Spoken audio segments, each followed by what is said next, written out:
Salut à tous, on se retrouve aujourd'hui pour parler du FC Barcelone en ce mardi 11 juin et on commence tout d'abord avec une info concernant Frenkie de Jong et c'est officiel, de Jong est forfait pour jouer l'Euro avec les Pays-Bas. Donc voilà, touché à la cheville depuis avril, son dernier match avec le Barça avait été le Classico. Souvenez-vous, ça date quand même. Puis avril les gars, ça fait déjà 2 mois qu'il est blessé.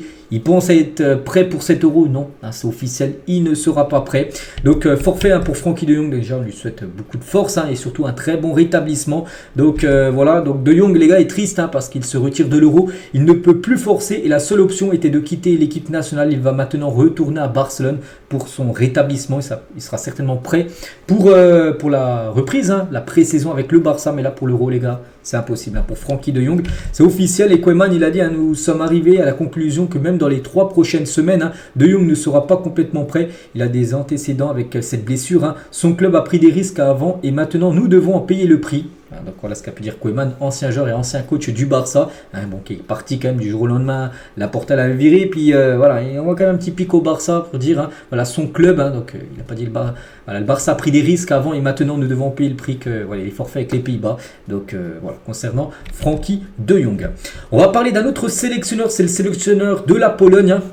Et sur Lewandowski, donc une blessure mineure, nous espérons qu'il n'y aura pas de problème parce qu'hier il y avait un match entre la Pologne et la Turquie, donc la Pologne s'est imposée 2-1, donc Lewandowski a commencé titulaire, il a joué, mais il est sorti les gars au bout de 32 minutes de jeu, on peut le voir, voilà, Lewandowski blessé, était remplacé au bout de la demi-heure de jeu, donc il a une blessure musculaire, mais pas que l'Euro les gars, ça commence dans moins de 6 jours pour la Pologne. Attention, vraiment. Donc voilà, après le forfait de Jong, bon j'ai pas dit qu'il allait être forfait Lewandowski, mais incertain pour le premier match de la sélection polonaise. En plus, ça sera contre les Pays-Bas. Voilà, donc ça sera bien sûr un gros match pour cette sélection. On continue cette fois-ci avec les une Mundo Deportivo Sport. Et ça parle de Pep Guardiola parce qu'hier il a fait une longue interview. Pep ferme la porte en une du journal Mundo Deportivo et Sport. Je ne reviendrai pas en tant que manager. Voilà, en gros, direct, on va aller droit au but. La porte est fermée pour votre retour au Barça. Oui, c'est fermé parce que lors de cette interview, donc le journaliste lui a dit, est-ce qu'il y a moyen que dans le futur, peut-être pas là dans un an, mais peut-être même dans 3, 4, 5 ans, 8 ans, vous reviendrez un jour entraîner le Barça. La porte est fermée. Voilà ce qu'il a pu dire. Donc en gros, on ne reverra pas Pep Guardiola un jour entraîner le FC Barcelone. Il a parlé aussi d'Hansi Flick, le nouveau coach du club. Ce qu'il a fait avec le Bayern était extraordinaire. Ils doivent l'aider depuis le club et lui apporter un soutien total. Lui donner du temps serait bien. Les ligues ne se gagnent pas en septembre ou octobre. Donc voilà ce qu'il a pu dire sur Hansi Flick. Il parle aussi de la Masia, le centre de formation bien sûr du FC Barcelone. L'académie ne vous laisse jamais tomber. Leur influence a été très grande. Les joueurs ont eu un impact énorme. Et ils viennent tout juste d'arriver. Ce ne sont pas seulement des coéquipiers dans l'équipe mais des coéquipiers décisifs. Nous devons bien prendre soin d'eux et être patients avec eux. Nous devons les protéger. Voilà ce qu'il peut dire par rapport aux cracks, aux pépites qui sortent bien sûr du centre de formation pour intégrer bien sûr le groupe professionnel.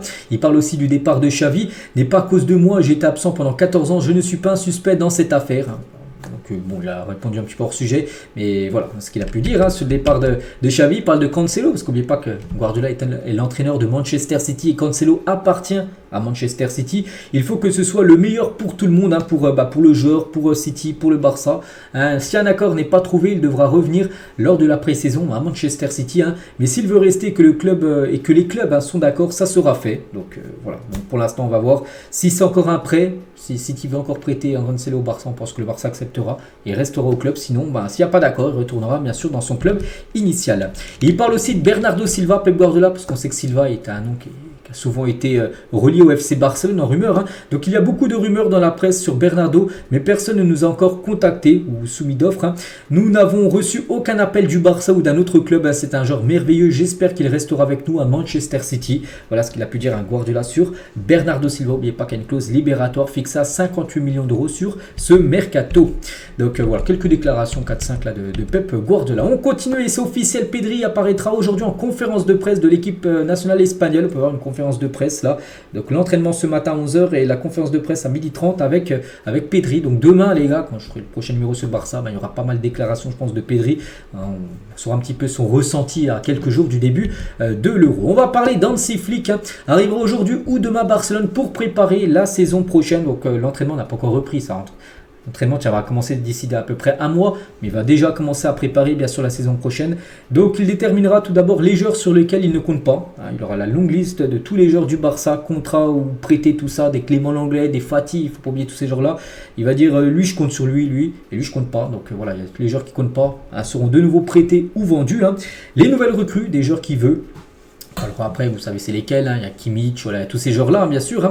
Les joueurs de l'équipe réserve aussi qui accompagneront lors de la pré-saison. Je pense à Mika Faye, je pense à Casado, je pense à plein de jeunes joueurs de l'équipe B qui pourraient être avec l'équipe première lors de cette pré-saison pour qu'il les supervise bien sûr et pour voir s'ils peuvent intégrer le groupe pro ou non. Donc voilà, il y a déjà pas mal de choses à faire, on peut dire, pour Hansi Flick dans son nouveau rôle de coach. Concernant des jeunes joueurs, les gars, tout indique que l'un des deux, entre Victor Roque et Marguillu, quittera le club en prêt. Tiens, peut-être qu'il va étudier ça. Tiens, aujourd'hui, Hansi Flick, les gars, avec Deco, tout ça, avec Laporta. Donc un des deux devrait partir en prêt, on ne sait pas qui. Est-ce que ça sera Victor Roque et Marguillu? Mais un des deux devrait partir. Le Real Madrid a décidé de mettre fin à son intérêt pour Kimmich qui est lié au Barça. Donc, parce que le Real Madrid est dans la course pour Kimmich, mais le Real Madrid, en gros, jette l'éponge. Donc, c'est-à-dire, tant mieux pour le Barça, c'est-à-dire le Barça. Bon, les autres clubs également intéressés. Mais il n'y a plus le Real, donc voilà. N'oubliez pas que Hansi Flick aimerait bien sûr retravailler avec Kimmich, c'est ce qui veut dire que Kimmich débarquerait du côté du club. Et Deco et Hansi Flick sont clairs sur les postes qui doivent être renforcés, un milieu de terrain, un ailier gauche et un défenseur. La priorité pour le pivot est Kimmich. Et s'il y a de l'argent, l'ailier choisi est Nico Williams. C'est vrai que ces deux joueurs actuellement, j'en parle quand même beaucoup ces dernières semaines, sont quand même les deux joueurs que le Barça veut avec Hansi Flick. Donc voilà, deux très bons joueurs, bien sûr. Les deux cumulés, je pense, les prix. Donc déjà, Nico Williams, je sais qu'il a une clause libératoire 50-55 millions d'euros. Et Kimmich, un an de la fin de son contrat, je crois que c'est un deal vraiment à se faire. Ça sera au moins 50 millions d'euros. Ça reste cher. Après, c'est pas 100 millions d'euros, les gars, il reste plus qu'un an de contrat. Donc je pense que les deux, ça coûterait 100 millions d'euros. Si tu fais une grosse vente, tu peux te permettre bien sûr d'acheter les deux. Et Kimmich, comme j'ai dit, se autoriser à quitter le Bayern cet été. Et surtout que du côté du Bayern, les gars, ça c'est quand même quelque chose d'important. Un nouveau joueur va arriver, un nouveau milieu de terrain. C'est João Palhinha, qui est un joueur de Fulham, un joueur portugais. Il va normalement signer, il y a quasiment l'accord avec le Bayern. Donc ce qui voudrait dire que si ce joueur Palhinha arrive du côté du Bayern, ce qui voudrait dire que Kimmich pourrait certainement un bon de sortie. Voilà, donc tout peut vraiment s'accélérer et vraiment je pense que tout va s'accélérer les gars, ça sera après l'Euro parce que là tous les joueurs sont quand même focus sur l'Euro, mais dès que l'Euro sera fini, là vraiment vous allez voir, tout va s'accélérer. Kimmich les gars est actuellement bien sûr un joueur que le Barça travaille dessus. Regardez aussi, le Barça travaille sur qui? Le latéral droit néerlandais Frimpong. Et là c'est quand même du très très lourd parce que Frimpong, la saison qui vient de sortir, c'est exceptionnel. Le Barça a contacté Leverkusen pour Jérémy Frimpong. C'est un joueur que Hansi Flick a mis aussi sur la table. Le Barça a fait une première offre. Pour l'instant, le joueur ne veut pas prendre de décision avant l'Euro. Donc voilà, il prendra lui aussi sa décision après l'Euro comme beaucoup de joueurs. Mais Frimpong, n'oubliez pas que Frimpong, les gars, il a une clause libératoire, je crois 40 millions d'euros. Il y a beaucoup de clubs, il y a Manchester, j'ai vu le PSG aussi intéressé, mais le Barça également intéressé. 40 millions d'euros, une clause libératoire, ça se paye, surtout pour le Barça. Bon oui, le Barça est dans le rouge, mais on parle de Frimpong, les gars, qui a fait une saison exceptionnelle, défenseur droit. Si Cancelo venait à pas rester, Frimpong serait le joueur parfait pour occuper le poste de latéral droit ou piston droit, peu importe. Il semble que le Bayer Leverkusen sera ouvert aux joueurs entrant dans l'opération de Jérémy Frimpong au Barça. Et surtout, il y a quelques jours, le Bayer Leverkusen a été approché par Ansu Fati pour un prêt. Donc voilà, peut-être Fati, les gars, pourrait rentrer, pourquoi pas dans le deal. Donc je sais pas, Fati part en prêt là-bas et du coup ça favorise le transfert de Frimpong du côté du Barça. Il y a plein de choses on peut dire à étudier, donc voilà. Parce que Fati pas sûr que comment dire qui reste, parce que le Barça trouvera une porte de sortie pour Ansu Fati malgré le désir du joueur de continuer, parce que lui en plus il avait fait une interview où je vous ai relayé pas mal de ses déclarations. Il a dit que voilà, son prêt à Brighton est fini, il revient au Barça, il est content et il souhaite vraiment faire une grosse pré-saison pour montrer à Hansi Flick qu'il a sa place. Et voilà, tout peut changer les gars, avec peut-être l'intérêt de Leverkusen et dans le sens inverse Frimpong. Donc voilà, il va être très mouvementé les gars ce mercato, même si c'est chaud parce que finances sont dans le rouge. Il y a quand même des moyens de faire quand même pas mal de gros coups, on peut dire, sur ce mercato. Concernant Guido Rodriguez, c'était lui la piste absolue, la priorité de Xavi, mais Xavi n'est plus l'entraîneur du Barça. Donc du coup, là ça a totalement effondré. Tout indique que l'accord de Guido Rodriguez s'est effondré en raison déjà de la décision de Hansi Flick, parce qu'Hansi Flick, il n'est pas comme Xavi. Hansi Flick, il n'est pas très chaud par Guido Rodriguez, préfère Kimmich, et aussi du fair play financier qui est un peu chaud. Donc voilà, Guido Rodriguez peut dire que c'est quasiment clos, on peut dire, son arrivée du côté du Barça. Pourtant, il y a encore un mois, à peu près, ça devait être la première recrue du Barça. Vous avez vu, des fois, ça C'est vraiment une montagne russe, on peut dire, le mercato. Concernant Sergi Roberto, n'oubliez pas que le joueur est en fin de contrat dans 19 jours exactement, le 30 juin prochain. Et la première option de Sergi Roberto est de rester à Barcelone, mais son entourage cherche déjà des alternatives, hein. Le club ne peut pas garantir son inscription car il n'est pas prioritaire, aussi en raison de l'état inconnu autour de la règle du fair play financier. Donc voilà, concernant Roberto, il y a même du pourcentage, les gars, il y a 90% de chances, hein, que Roberto ne continue pas avec le Barça. Le joueur négocie actuellement avec d'autres clubs, hein, et il pourrait partir du côté des États-Unis. J'ai même entendu l'Inter Miami, le club où joue pas mal d'anciens Blaugrana, serait intéressé. Et on finit aujourd'hui avec les maillots. Frenkie de Jong dans le 3e maillot du Barça pour la saison prochaine. Ce maillot n'a pas encore été dévoilé, bien sûr. Même le maillot de domicile n'a pas encore été dévoilé. C'est vrai qu'on se demande qu'est-ce qui se passe, hein. Tous les autres grands clubs, hein, en Europe ont tous dévoilé leur maillot de domicile, hein, que ce soit Manchester United, City, que ce soit Chelsea, que ce soit Liverpool, soit le Bayern, soit Dortmund, que ce soit n'importe quel club, à part le Barça. Le Barça, vraiment la dernière grosse équipe, a toujours pas dévoilé son maillot de domicile, hein. Il annonce la vente du nouveau maillot domicile, hein. Bon, il va ressembler à ça. Mais l'annonce officielle du maillot n'a pas encore été dévoilée. Donc c'est reporté à début juillet. Pourquoi ?